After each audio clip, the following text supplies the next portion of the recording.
வணக்கம் trend tax channel நேயர்களே, நான் உங்கள் அன்பான சயின்டிஃபிக் வேதிக் அஸ்ட்ராலஜர் அஸ்ட்ரோரஞ்சி பேசுகிறேன். நல்லது நினைப்போம், நல்லதே நடக்கும். இந்த வீடியோவில் நம்ம என்ன பார்க்க போகிறோன்னா, மிதுன ராசிக்காரர்களுக்கு 2026 மே மாதம் எத்தகைய ஒரு மாதமாக பலாபலன்கள் நிறைந்த ஒரு மாதமாக இருக்க போகுதுங்கிறது சயின்டிஃபிக் வேதிக் அஸ்ட்ராலஜி முறையில் எதையும் மிகைப்படுத்தாமல் உள்ளது உள்ளவாறு பரிகாரங்கள் அது மாதிரி மூடநம்பிக்கையில் போகாமல் நாம் தெளிவாக பார்க்க போகிறோம். இதில் பார்த்திங்கன்னா ஆண்டு கிரகம் என்று சொல்லப்படுகிற குரு, சனி, ராகு, கேது மிதுன ராசிக்கு எப்படி ஒரு அமைப்பு இருக்குது, அதே சமயத்தில் மாத கிரகமாகிய ராசி அதிபதி புதன், சூரியன், செவ்வாய், சுக்கிரன்லாம் எது மாதிரி அமைப்பில் வருது, அதை வைத்து உங்களுக்கு வரக்கூடிய வாழ்க்கை சம்பவங்கள் எது மாதிரி இருக்குது, எது மாதிரி விஷயங்களுக்காக நம்ம எதிர்பார்க்கலாம், எது மாதிரி அமைப்புகள் காத்திருக்கிறதுங்கிறது நம்ம துல்லியமாக சயின்டிஃபிக் வேதிக் அஸ்ட்ராலஜியில் முறையில் 2026 மே மாதம் மிதுன ராசிக்கு எப்படி இருக்க போகுதுன்னு இந்த வீடியோவில் பார்க்க போகிறோம். இப்போ பாருங்கள், ராசிக்குள்ளேயே குரு இருக்கிறார், 10ஆம் இடத்துல சனி இருக்கிறார். ராஜோகாதிபதி சனி இருக்கும் பொழுது கடந்த ஒரு வருஷமாக பல புரட்சிகளையும் பல முயற்சிகளையும் செய்து கொண்டு இருக்கக்கூடிய மிதுன ராசிக்காரர்கள் தொழிலாக இருந்தாலும் சரி, வேலையாக இருந்தாலும் சரி, நிறைய முயற்சிகள் செய்கிறீங்க. அப்ஸ் அண்ட் டவுன்ஸ் வருது, ஆனால் அதில் போராடி போய் கொண்டிருக்கிறீர்கள். அதில் யோகங்களும் இருக்குது, சில குறைபாடுகளும் உண்டு. ஆனாலும் யோகங்கள் அதிகமாக வரக்கூடிய அமைப்புகள் உண்டு. அதே சமயத்தில் ராகு 9ஆம் இடத்திலும் கேது 3ஆம் இடத்திலும் இருந்து ஒரு மாதிரியான பலனை கொடுத்து கொண்டிருக்கிறார். இதில் ராகு குருவின் பார்வை பெறுகிறாருங்கிறது ஒரு நல்ல விஷயம். இப்படி ஒரு அமைப்பு இருக்கிறப்போ உங்களுடைய மாத கிரகமாகிய ராசி அதிபதி புதன் எப்படி இருக்கிறாருன்னா 11ஆம் இடத்துல இருக்கிறார். மாதத்தின் ஸ்டார்ட்டில் 3rd and 4th week, second half of May என்ன ஆகிறாருன்னா புதனே பார்த்திங்கன்னா 12ஆம் இடத்துக்கு அதுக்கு பிடித்த சுக்கிரனோட வீட்டில் வரார். ஸோ அருமையான ஒரு அமைப்பு மிதுன ராசிக்காரர்களுக்கு பொறுத்த வரைக்கும் மே மாதத்தில் நல்ல ஒரு அமைப்பு இருக்குது. ஏன்னா மெல்ல சனி விட்டு விலகிட்டார், செவ்வாய்ங்கிற கிரகத்தை விட்டு விலகிறார்.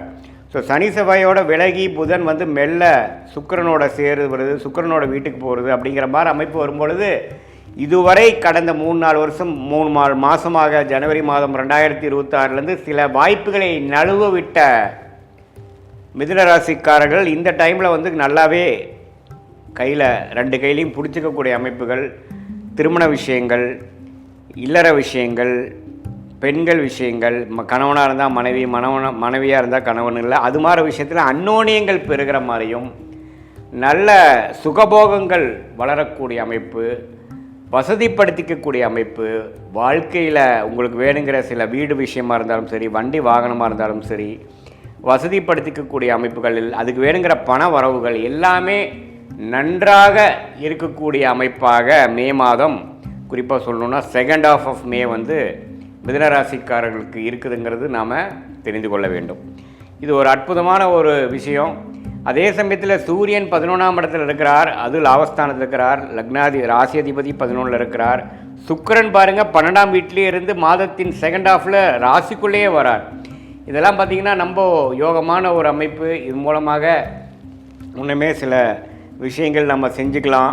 வாழ்க்கையில் இதுவரை நம்ம செய்யக்கூடிய படிக்கக்கூடிய ஸ்டூடெண்ட்ஸாக இருந்தாலும் சரி, மாணவர்கள் இருந்தாலும் சரி, ஒரு உத்தியோகத்தில் இருக்கிறவங்க இருந்தாலும் சரி, நடுத்தர வயதினராக இருந்தாலும் சரி, நல்ல டக்குன்னு சில விஷயங்கள்லாம் நடந்தது. நம்மளால் காத்துட்டு இருந்ததெல்லாம் கொஞ்சம் ஓரளவுக்கு பண்ணிட்டேன், சில விஷயங்கள் எனக்கு கைவிட்டு போனதெல்லாம் இப்போ கொஞ்சம் கிடச்சிது அப்படிங்கிற மாதிரி ஒரு நல்ல யோகமான ஒரு அமைப்பாக மிதுன ராசிக்காரர்களுக்கு அது வருகிறது. அதே சமயத்தில் மாதத்தின் ஃபஸ்ட் அண்ட் செகண்ட் வீக் பார்த்திங்கன்னா ஃபஸ்ட் ஹாஃபில் பார்த்திங்கன்னா செவ்வாய்ங்கிற சத்ருபா அதிபதி பார்த்திங்கன்னா சனியோடு சேரும் பொழுது கொஞ்சம் உடல் உபாதைகள், வண்டி வாகனத்தில் போகிறப்ப கேர்ஃபுல்லாக இருக்கணும். ஏன்னா 6ஆம் வீட்டு அதிபதி சனியோடு சேர்ந்து 10ஆம் இடத்துல இருக்கும் பொழுது தொழிலில் வந்து சில சங்கடங்கள், சில எதிர்ப்புகள் வரலாம். கொஞ்சம் கேர்ஃபுல்லாக முதல் ஃபஸ்ட் ஹாஃப் பார்த்துக்கிட்டு செகண்ட் ஹாஃபில் வந்து அதோட லாபத்தையும் அதோட நல்ல பலனையும் அணிவிக்கக்கூடிய ஒரு அற்புதமான ஒரு மாதமாக சுக்கிரனுங்கிற ராஜோகாதிபதி ராசிக்குள்ளே வருவதனாலையும்,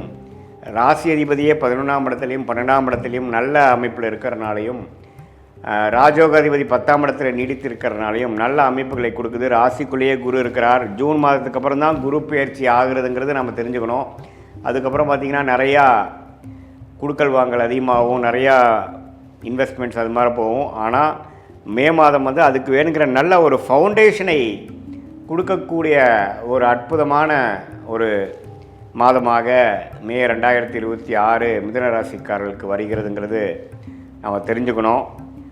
இது வந்து ஒரு பொதுவான பலனை தவிர உங்களுடைய ஜென்ம ஜாதகம் எப்படி இருக்குது, பிறந்த தேதி, பிறந்த நேரம், பிறந்த ஊரை வைத்துக்கொண்டு உங்களுடைய திருக்கணித பஞ்சாங்கம் பிரகாரம் உங்கள் ஜாதகத்தை போட்டு நீங்கள் என்ன லக்னத்தில் பிறந்தீங்க, மிதுன ராசியில் திருவாதிரை நட்சத்திரமா, மிருகசீரிட நட்சத்திரமா, புனர்பூச நட்சத்திரமா, என்ன நட்சத்திரத்தில் பிறந்தீங்க, உங்களுடைய தசாபுக்திகள் எப்படி இருக்குது, உங்கள் லக்னாதிபதி எப்படி இருக்குது, இப்போ நடக்கக்கூடிய தசைகள் எப்படி இருக்குதுங்கிறதெல்லாம் நல்லா துல்லியமாக ஆராய்ந்து அதில் வரக்கூடிய துல்லியமான பலன்களையும் இப்போ நம்ம கோச்சாரத்தில் பொதுவான மிதுன ராசிக்காரர்களுக்கு எப்படி இருக்குதுங்கிறதையும் சேர்த்து வைத்து நம்ம கொஞ்சம் துல்லியமாக பார்க்கும் பொழுது அடுத்த வரக்கூடிய காலங்கள் ஷார்ட் டேர்ம் எப்படி இருக்குது, அடுத்த வரக்கூடிய லாங் டேர்ம் இது மாதிரி ஒரு அமைப்பாக காட்டுகிறது.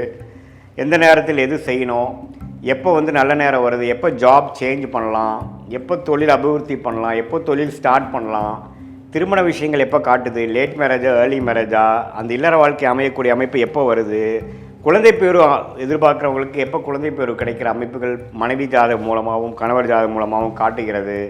எது மாதிரி வேலைக்கு போகலாம், எப்போ வந்து நமக்கு படிப்புக்கேற்ற வேலை கிடைக்கும், ஹையர் ஸ்டடீஸ் படிக்கலாமா, வேலைக்கு போகலாமா, வெளிநாடா உள்நாடா, இது மாதிரி பல விஷயங்கள். அதாவது படிக்கிற பசங்களாக இருந்தாலும் சரி, இளைய வயதினராக இருந்தாலும் சரி, நடுத்தர வயதினராக இருந்தாலும் சரி, சீனியர் சிட்டிசனாக இருந்தாலும் சரி, அவங்களுக்கு வாழ்க்கையில் முடிவுகள் எடுப்பதற்கு ஏராளமான விஷயங்கள் இருக்கும் பொழுது இந்திய வேத ஜோதிடத்தான சயின்டிஃபிக் வேதிக் அஸ்ட்ராலஜி எந்த மிகைப்படுத்தல்களும் போகாமல் மூட நம்பிக்கைகளையும் போகாமல் ஒரு கிரகம் ஒரு மாதிரி இருந்தால் நீங்கள் என்ன கர்மாவை கரைத்து கொண்டு இருக்கிறீர்கள், என்ன மாதிரி பிராப்தங்கள் வாங்கி கொண்டிருக்கிறீர்கள், எந்த மாதிரி ஒரு தோஷங்கள் இருக்குது, பிராப்தங்கள் இருக்குது, எந்த விஷயத்தை நம்ம அவாய்ட் பண்ணலாம் நம்ம வாழ்க்கையில், எந்த விஷயத்தை நம்ம வந்து எடுத்து முக்கியத்துவம் கொடுக்கலாம் அப்படிங்கிறது நம்ம தெரிஞ்சுக்கிட்டோம்னா வாழ்க்கையில் எதிர்நீச்சல் போட்டு சமய விரயங்கள் பண விரயங்களை தவிர்த்து என்ன விஷயங்கள் நமக்கு காத்திருக்குதோ அது மாதிரி விஷயங்கள் செய்து கொண்டு அதுக்கு நம்ம பாஸ்ட் லைஃப் வந்து கரெக்டாக நம்மளுடைய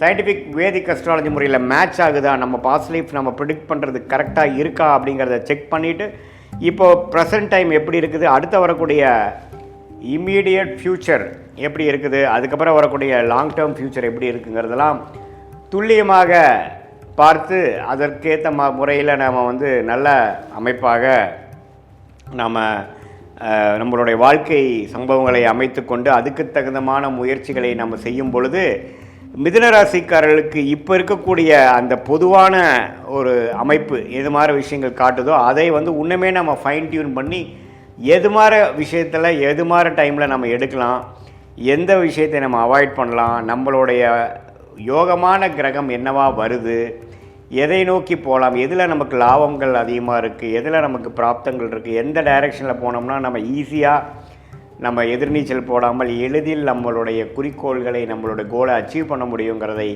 சயின்டிஃபிக் வேதிக் அஸ்ட்ராலஜி முறையில் தெரிந்து கொண்டேனால் கண்டிப்பாக வாழ்க்கையில் எதிர்நீச்சல் போடாமல் எளிதில் வெற்றி பெற முடியும் என்று சொல்ல விரும்புகிறேன். மீண்டும் மற்றொரு காணொளியில் சந்திப்போம். நன்றி, வணக்கம்.